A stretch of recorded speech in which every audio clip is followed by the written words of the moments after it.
자, 여러분 안녕하십니까? 반갑습니다. 회계원리의 김동수입니다. 자, 오늘 회계원리 기본 강의 제2강 시간인데요. 오늘은 재무상태에 대해서 살펴보겠습니다. 여러분, 재무상태라고 하는 것은 말 그대로 재무, 자금에 대한 상태인데요. 바로 재무상태라고 하는 것은 그 기업의 일정 시점입니다.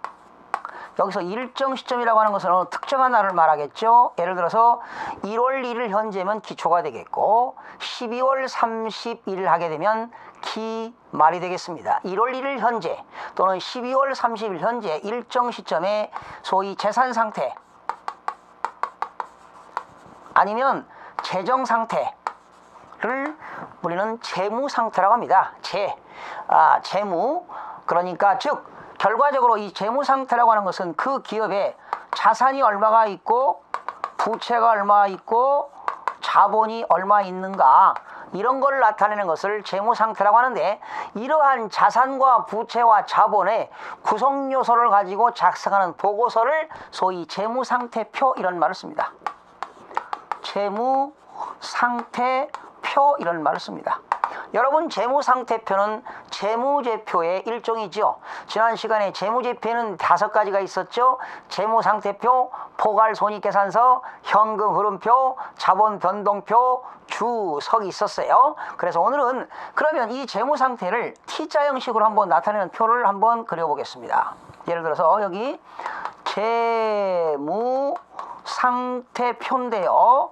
만약에 2015년 12월 31일이라면 기말이 되겠죠. 만약에 1월 1일이라면 기초재무상태표, 12월 말일이니까 기말 재무상태표가 되겠는데요. 이 T자를 기점으로 해서 왼쪽은 차변이죠. 차변에는 뭐가 들어갑니까? 자산이 들어갑니다. 오른쪽에는 대변이죠. 대변 쪽에는 부채와 자본이 들어갑니다. 자, 그래서 만약에 이때 자산 총액이 1,000원이라고 합시다. 여기다 억자 붙이면 1,000억이 되겠고요. 자, 원자 붙이면 1,000원이 되겠죠.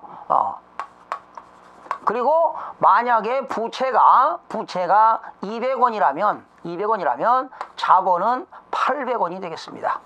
그래서 합계 차변합계 1,000원, 대변합계 1,000원이 되겠죠. 그래서 재무상태표는 차변에는 자산이 들어가고 대변에는 부채와 자본이 들어갑니다. 그러면 이때 12월 31일이라면 이건 뭐가 될까요? 기말자산이 되겠고 1월 1일이라면 기초자산이 되겠습니다. 그러나 12월 31일이니까 기말자산, 기말부채, 기말자본이 되겠습니다. 결과적으로 이렇게 되겠네요.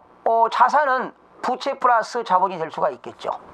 아니면 이런 등식도 되겠네요. 자산에서 부채를 빼니까 자본이더라. 자산 1,000원에서 부채 200원을 빼니까 자본 800원인데, 이러한 등식을 우리는 뭐라고 하느냐? 자본 등식이다, 이런 말을 씁니다. 자본 등식. 아니면 이런 말 되겠죠. 자산 1,000원은 부채 플러스 자본도 되겠죠. 그렇죠?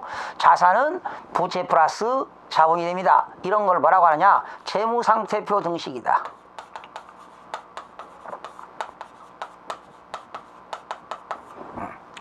자, 이런 등식이 2가지가 나왔네요. 이때 여러분, 우리는 자산을 뭐라고 하느냐? 총자산, 이런 말도 씁니다.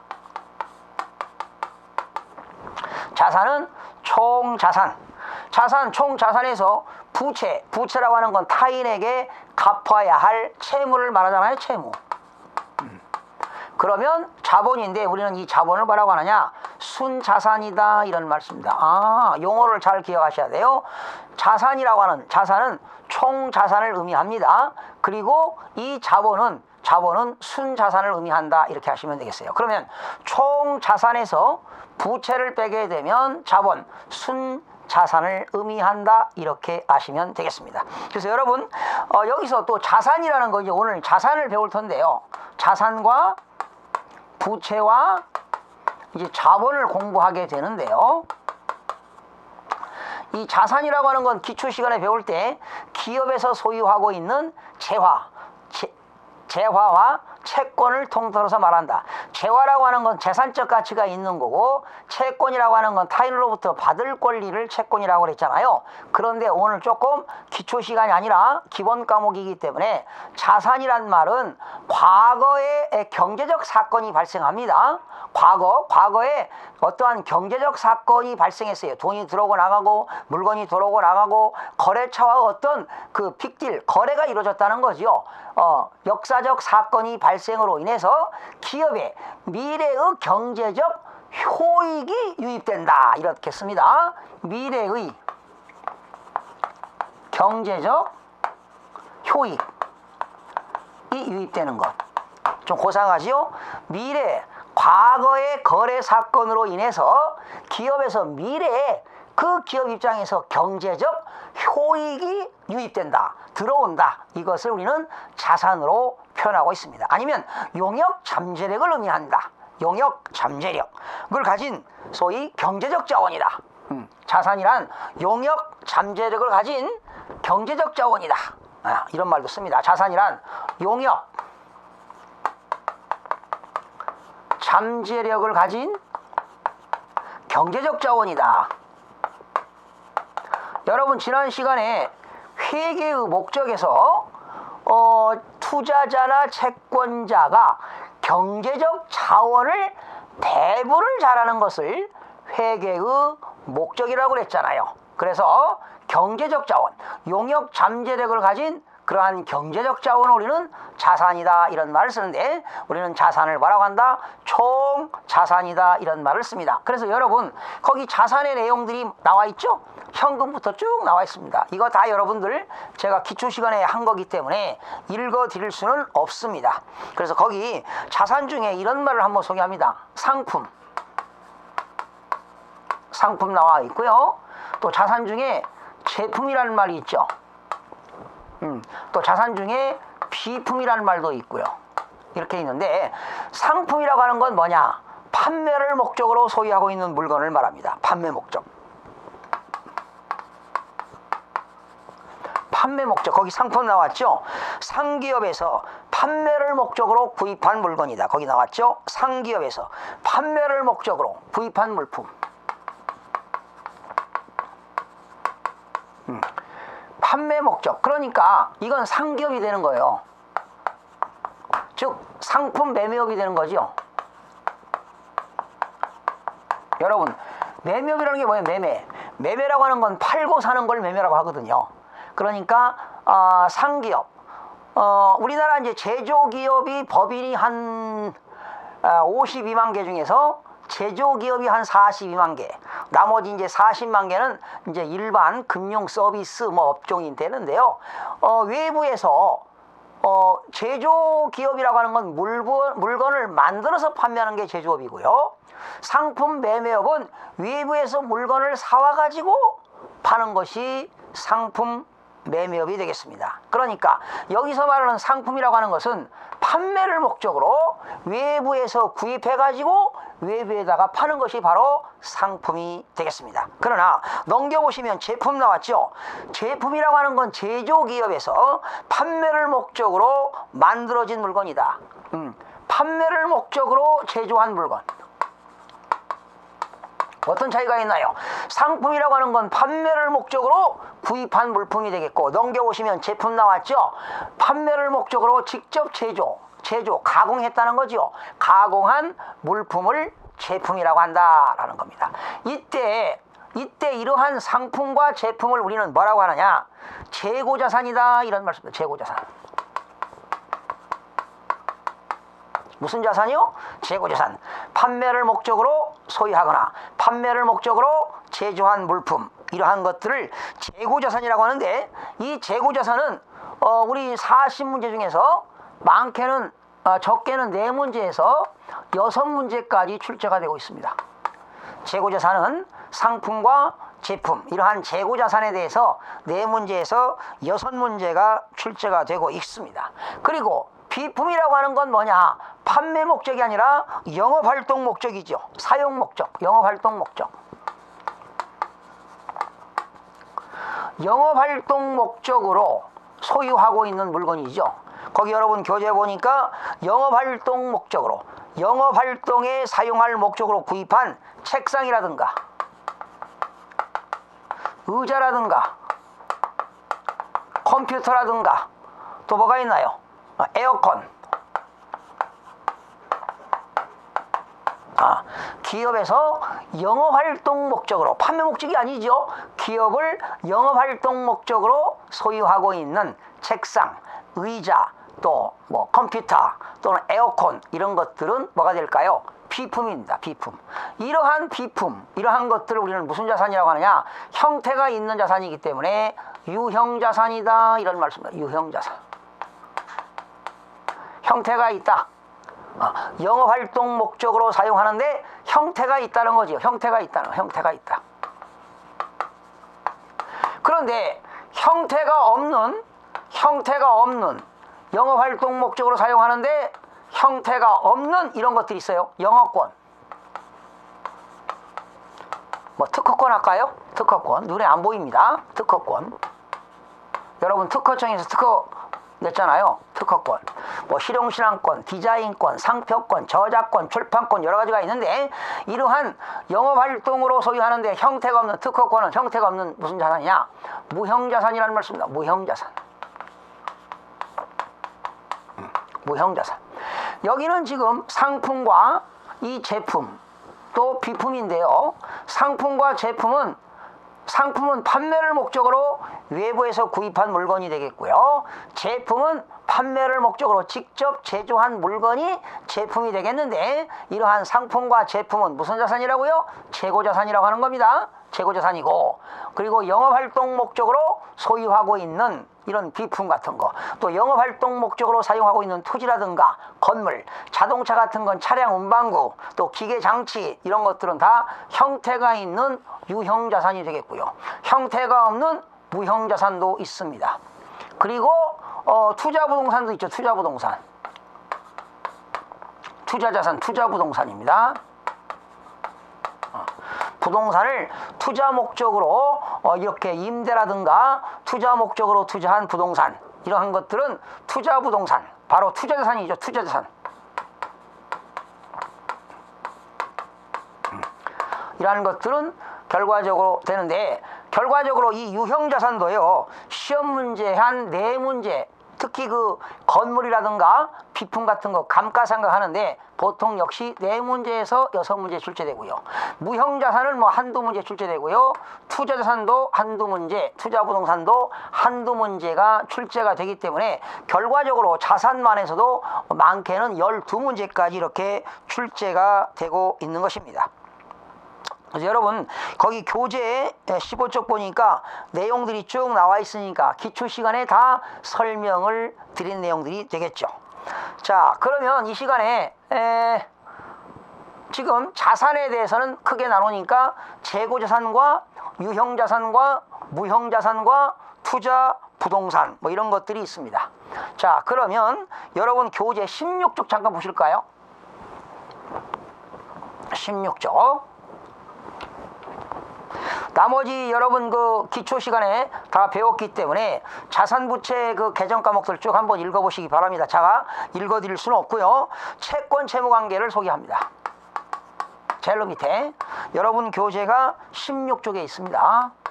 채권 채무관계.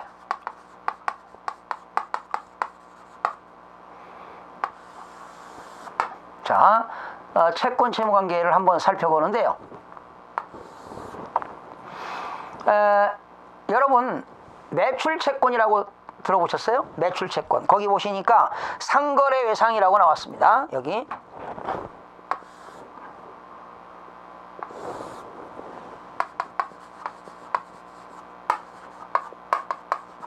상거래 외상. 자, 우리가 상품을 사고 파는데요. 상품을 팔고 외상으로 팔았다. 뭐라고 하죠? 외상매출금. 상품을 매출하고 어음을 받았다. 받을 어음입니다. 이때 외상매출금과 받을 어음을 뭐라고 표시하지요? 매출채권이라고 표시합니다. 채권은 채권인데 매출하고 생긴 채권이죠. 바로 매출채권이라고 하는 것은 우리가 상품을 외상으로 매출하면 뭐라고 하지요? 외상매출금. 상품을 매출하고 어음을 받으면 받을어음이라고 합니다. 다 같이 외상으로 매출하고 생긴 채권이기 때문에 매출 채권이라는 말을 씁니다. 여러분 기초 시간에 다 배운 거죠? 그 다음에 매입 채무입니다. 상품, 상거래에서 상품을 매입하고 생긴 채무지요. 예를 들어서 우리가 상품을 매입하고 외상으로 사왔다. 뭐라고 합니까? 외상매입금이라고 합니다.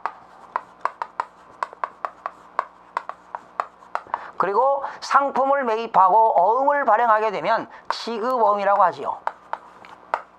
이러한 외상매입금과 지급어음을 매입채무라고 합니다. 결과적으로 외상매출금과 반대는 매출채권의 반대는 매입채무가 되겠습니다. 그 다음에 상거래의 이외 예상입니다. 상거래의 이외의 예상입니다. 상거래가 아닌 이외의 예상입니다. 예를 들면 내가 판매 목적이 아닌 영업활동 목적으로 비품을 처분하고 돈을 못 받았다. 미수금이라고 합니다.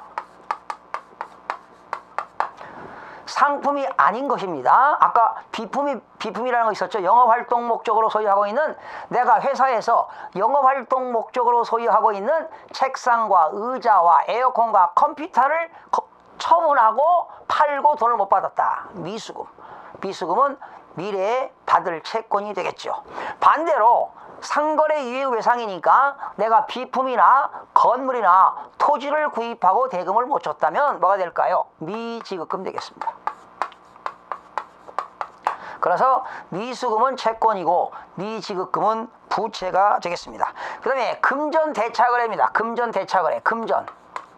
돈을 갖다가 대차거래. 금전대차거래입니다. 여러분 빌려준 돈, 돈을 빌려주면 현금 나가지요. 빌려준 돈을 뭐라고 합니까? 대여금이라고 하지요. 돈을 빌려주면 상대방으로부터 차용증서를 받고 빌려주는 돈 대여금이라고 합니다. 차용증서를 써주고 빌려온 돈을 뭐라고 합니까? 차입금이라고 합니다. 차입금. 그래서 금전대차거래는 대여금과 차입금이 되겠고요. 그 다음에 우리가 상품을 계약하고 계약금을 주는 경우 있어요. 계약금, 거래처에 상품을 주문하고 계약금을 미리 지급하면 뭐라고 합니까? 선급금이라고 합니다. 선급금. 선급금. 계약금으로 미리 받으면 뭐라고 한다? 선수금이 되겠습니다. 그러면 기억하세요. 매출채권의 반대는 채권이죠. 매입채무. 미수금의 반대는 미지급금. 빌려준 대여금의 반대는 차입금. 선급금의 반대는 선수금. 여기 있는 건 채권이기 때문에 다 뭐가 될까요? 여기는 자산이 되겠죠. 그리고 여기는 채무이기 때문에 여기 매입채무나 미지급금이나 차입금이나 선수금은 부채가 되겠는데요. 여러분 이때 매입채무와 미지급금과 차입금은 훗날 현금으로 갚아야 되지 않나요? 그러니까 갚아야 될 의무니까 채무는 채무인데 돈으로 변제해야 되기 때문에 금융채무다 이런 말씀입니다. 금융부채. 금융부채. 그리고 이러한 매출채권과 미수금과 대여금은 받을 돈을 현금으로 받아야 되기 때문에 뭐라고 한다? 금융자산이다 이런 말씀입니다. 금융자산. 돈으로 받는 것. 그러나 선급금은 돈으로 받는 게 아니지요. 자산은 자산, 채권은 채권인데 돈으로 받는 게 아니라 상품을 주문하고 계약금으로 미리 지급했으니까 훗날 물건을 받을 권리가 있기 때문에 이러한 선급금은 자산은 자산인데 무슨 자산이다? 비금융자산이다 이런 말씀입니다. 그리고 선수금은 상품을 주문받고 계약금으로 미리 받은 선수금인데 미리 받았으니까 훗날 상품을 인도해야 할 의무가 있기 때문에 부채는 부채인데 돈으로 갚는 부채가 아니라 물건으로 갚아야 될 부채이기 때문에 이러한 선수금은 뭐라고 하느냐? 비금융부채라고 합니다. 그래서 이런 것도 시험에 나왔습니다. 이게 17회 때인가 나왔을 겁니다. 15회하고 17회 때 나왔죠. 다음 개정 과목 중 비금융부채에 해당하는 것, 비금융부채에 해당하지 않는 것, 해당하는 것 바로 선수금이 정답이었습니다. 상품을 주문받고 계약금으로 미리 받은 선수금은 비금융부채가 되겠습니다. 자, 이렇게 해서 여러분 16쪽에 있는 채권과 채무관계에 대해서 살펴봤습니다. 그러면 넘겨서 여러분 교재 17쪽을 보시게 되면 자산에서 부채를 빼면 뭐가 나옵니까? 자본이 나옵니다. 나중에 이제 배우겠습니다만은 그 자본을 뭐라고 하느냐? 자기자본이라고 하죠.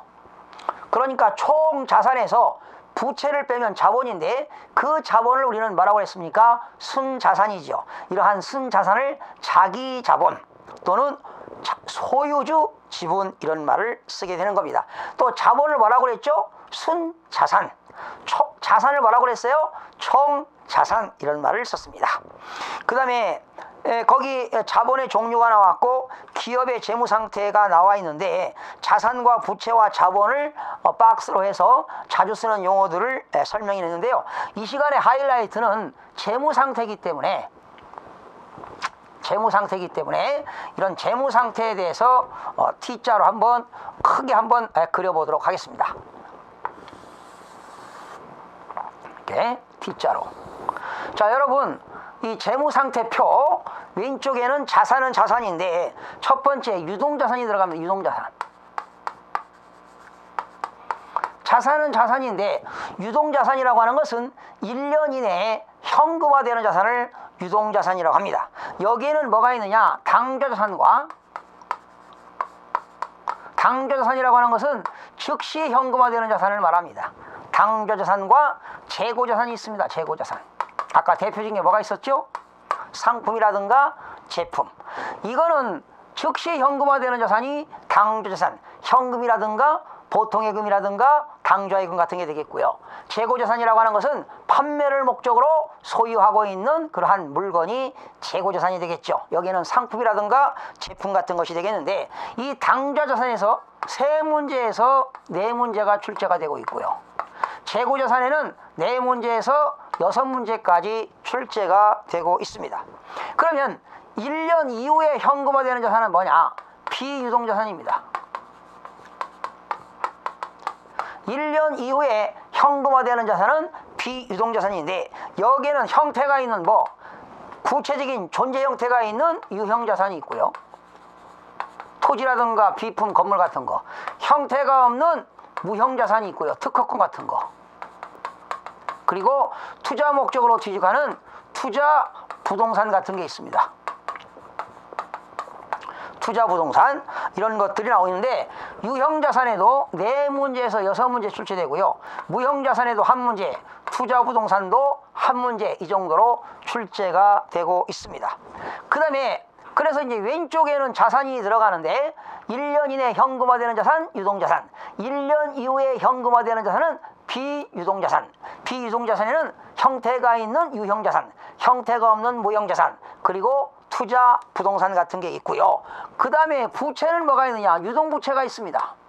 유동부채는 1년 이내에 변제해야 할 부채가 유동부채가 되겠죠. 여러분 대표적인 게 뭐가 있을까요? 단기 차입금 같은 거. 돈을 빌려왔는데 1년 이내에 갚아야 될 차입금 또는 매입 채무 이런 것들은 1년 이내에 갚아야 할 채무이기 때문에 유동부채가 되겠습니다. 그리고 두 번째는 또 뭐가 있느냐? 비유동부채가 있죠. 비유동부채라고 하는 것은 1년 이후에 갚아야 할 겁니다. 유동부채는 1년 이내에 상환해야 할 부채가 유동부채, 비유동부채는 1년 이후에 상환해야 할 부채가 비유동부채가 되겠습니다. 대표적인 게 이런 게 되겠죠. 단기 차입금의 반대는 뭐가 될까요? 장기 차입금. 돈을 빌려오는데 상환기간이 1년 이상인 차입금이 뭐가 될까요? 장기 차입금 같은 게 되겠고요. 회사가 말이죠, 자금이 필요해가지고 일반 대중들한테 사채를 발행하고 사채권자로부터 돈을 빌려오잖아요. 즉 회사가 사채를 발행합니다. 이러한 사채 같은 것도 비유동부채가 되겠습니다. 그래서 이러한 유동부채도 한두 문제씩 이렇게 출제가 됩니다. 하여튼 자산에서 거의 12문제가 출제되고요. 그 다음에 세 번째는 뭐가 있느냐? 자본이 있죠. 자본. 자본. 여러분 이 자본도 여러 문제 이렇게 출제가 되는데 이 자본에는 5가지가 있습니다. 자본에는 뭐가 있느냐? 자본금, 그리고 자본잉여금. 세 번째, 자본조정. 네 번째, 기타 포괄손익 누계액.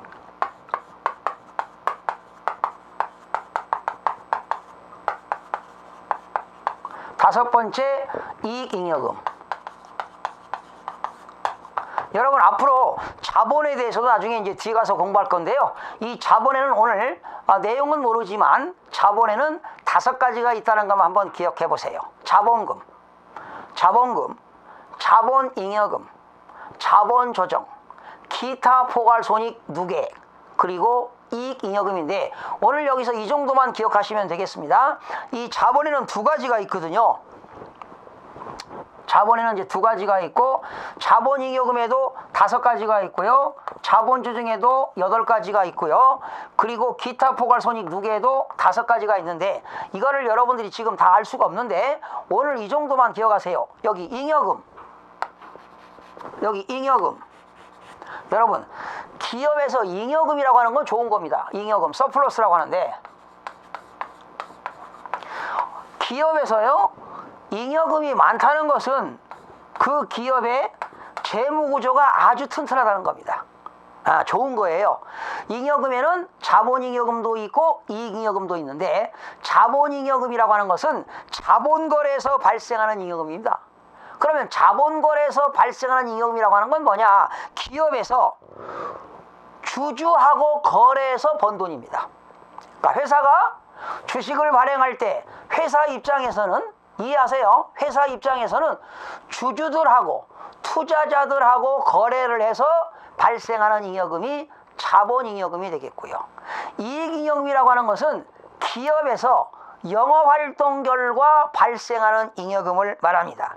쉬운 말로 기업에서 장사를 해서 벌어들인 돈이 이익잉여금이다.